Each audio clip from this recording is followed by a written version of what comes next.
Welcome back to Retirement News Online. Well, one of the ways to maximize your benefits in Social Security is to wait to claim as long as possible, past age 62 up to age 70.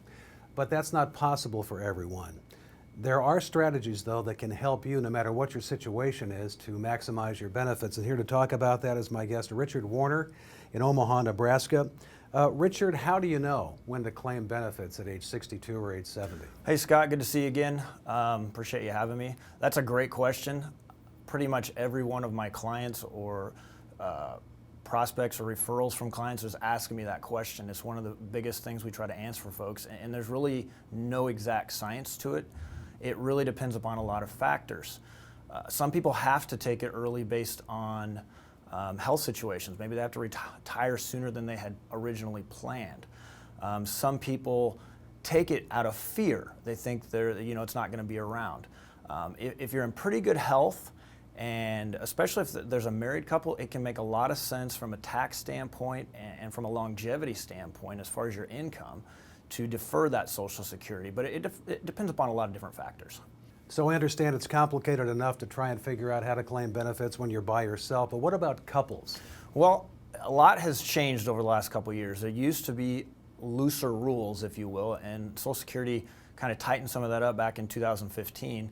And so one strategy that I have used, I actually used this with my parents, and what we did is we took the lower Social Security benefit, which in that case happened to be my mom, and we turned it on early. She wasn't earning income anymore. There was no reason not to. And then my father, who was still earning income and had the higher amount, we deferred his until 70. And what that gives you is the opportunity that if something happens to one of them prematurely, you're getting some of that money out of the system on the front end. But it also allows for a larger check that's going to last for both of their lives, because that smaller one's going to be the one that goes away when the first person passes. So by enhancing the bigger one, that one lasts for both of their lives. So many people worry, probably because of the news, that Social Security might not be around for them. Is that something that they really should be concerned about? That is the biggest reason, at least what folks have told me, that they have taken Social Security early, is simply because they are afraid that they're not going to get their check. They do it out of fear. Now, if you look at the numbers and the research, Social Security is fully funded till 2034, I believe, which means they're going to continue paying those benefits at least that long, and they're looking at worst case scenario right now only to decrease it by 25%, and those numbers can last forever. So the fact that people throw this out there and scare people that Social Security is going to go away, it's just not realistic. If you really do some research, I think you'll see that it makes a smart investment to defer that Social Security check in some situations, and not to make that player choice out of fear.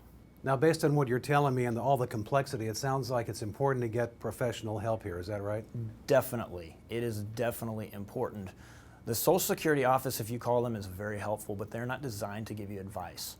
We have software programs, there's calculations, there's a lot that goes into it, your history, your overall situation. It's really good to take a holistic approach to your overall situation and combine that with what you want to and think you can do with Social Security and build that into your retirement income plan.